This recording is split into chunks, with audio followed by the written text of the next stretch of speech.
Today we've got a vintage comic book from the 50s to check out.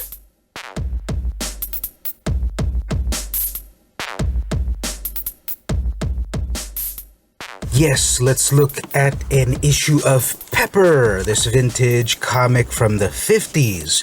But wait a minute, if we're going to look at a vintage comic, let's record on a vintage camera. Alright, there we go. So let's look at this issue of Pepper.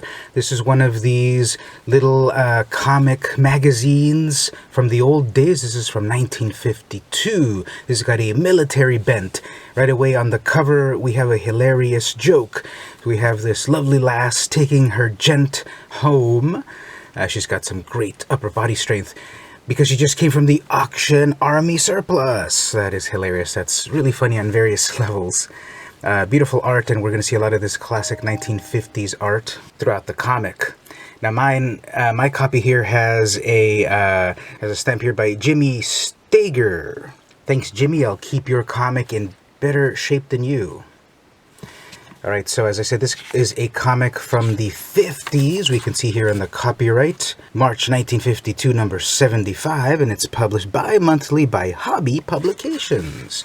So this magazine is in black and white with a variety of art styles and a variety of risible humor. Some wordless, some wordy. What will they think of next? So this comic is overall in good condition, being that it is so vintage. Some of the jokes are also vintage as well. So we might not look at every single page. Get a copy for yourself. They're not that expensive on eBay, so it would behoove you to have a copy in your collection, because you're going to see, well, it's not just like the sexy ladies type of humor. You're going to see all walks of life type of humor. Here we have a slightly older lady, and she's telling the clerk at the store, would you mind laying next to me and snoring? So she can get the full effect on the of the bed. Pretty funny. And then, of course, we've got, of the time, some really sexy good girl art. I believe that says Leighton right there. So sometimes what's annoying about these vintage anthology comics is that you only really have a signature to go by. And if you know whose signature that is, you can then enjoy the various artists. But if you can't quite read the signature, or there is no signature, or you never identified the artist, you can't quite enjoy or follow that artist. So yeah, there's just a variety of artwork. It's pretty much all cartoony. It's can get very sexy, and there's always a funny joke for the men. You know, finally something for us. This windy climate is just what the doctor ordered. Va-va-voom. And so we have this variety of artwork. Again, this is 1952. This is what your grandpa was looking at. I told you my bathing suit isn't much to look at. That's funny, like on 10 levels at least. And then there's some very cartoony style over here, very mannered style.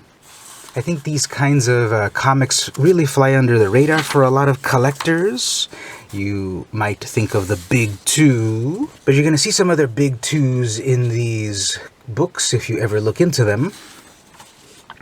You're also going to see stories and other written material to supplement the artwork. Let's see this one here. A man stopped by the excavation of a new subway and yelled to the men working in the pit, "Say, what you doing down there?" "Building a subway," one of them answered. "How long is it going to take to build it?" 3 years, came the answer. 3 years? Phooey, I'll take a taxi. And that was by Cablegram. Yeah, so that's funny, I guess. Then we've got these other ones that are funny in various ways. So again, it's not all just like the sexy stuff at women's expense. Here we have like the eternal struggle that, you know, you just get bored sometimes. Am I right, fellas? And this other variety of jokes here. "Oh, come on now, Mr. Myers. It's not all the same as being a peeping Tom." Yes, it's art. Sometimes you get these things that are a little too mannered. Like, look at this lady's face here. That's way too weird. These necks are also giraffe level. Amazing shoulder pads though. So even though the artistry of the characters is very weird, I like how these are still a glimpse into the fashion of the time. Again, this is 1952. If you do the math, that was a while ago. And you can then see what the styles of clothing were at the time. From blouses to skirts to shoes to hairstyles. We have here a classic hobo. Do you go to sleep late? Sometimes I get the urge for a midnight snack. That one is deep on many levels. All of them probably criminal. We have some classic beauties in classic art styles here. Of course, it's classic. This is coming exactly from the time period. Think about the world in 1952. At the moment, the US was embroiled in yet another war. The Korean War was going on when the publication of this comic debuted. And so maybe to help the troops or in the home front during that time, we have these various diversions in literature with very relatable jokes. I don't see how people can say I was unfaithful. Why, I stuck by him through thick and thin, right up to the day he went bankrupt. The more things change, the more they stay the same. Relatable. Now there's some subtle jokes and not so subtle jokes. Here we have a couple of ladies chatting. He may be a football hero, but he didn't complete any passes tonight. I get it, girl. Even these minor things of comic book iconography. We've got the red nose here indicating this guy's a bit drunk as he talks to his favorite lady. Now this feels vintage Americana. We've got these bazooka bras, tight-fitting sweaters, and they're here at the diner. I was going to say they're here at the sock hop, but that's a dance, isn't it? Old-timers tell me, what's a sock hop anyway? It's just another word for a dance, right? Because your socks are hopping? Let's go to the movies. I don't know what's playing, but the Strand has a cute new usher. Get it, girl. So as you browse these, you do see that there is sort of like the equality represented in the humor. Here's a couple of ladies. He's a cad, I'll admit, but a very rich cad.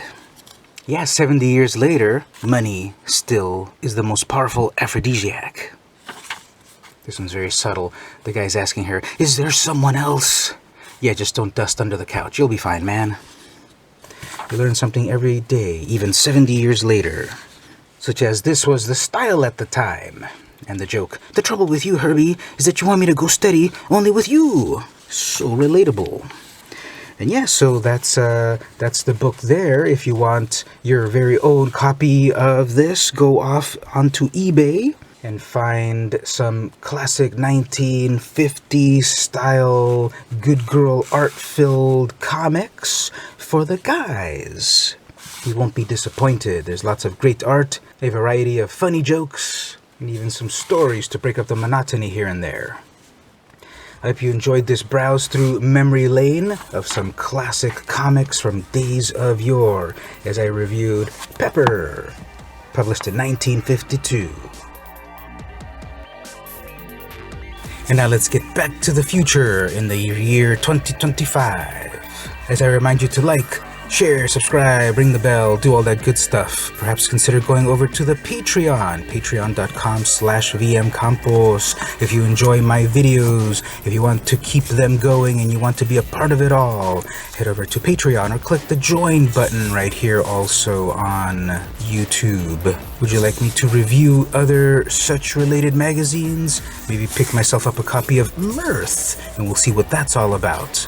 I gotta go get a copy at my favorite newsstand. So anyway, do you have any such comics yourself in your collection? Do you have any issues of Smiles, for example? Pepper? And such related publications? Tell me in the comments. Tell me which was your favorite classic joke here, your classic bit of art. Tell me in the comments. But in the meantime, this has been the weekly VM Campos Comic Book Club, and I'll see you next time.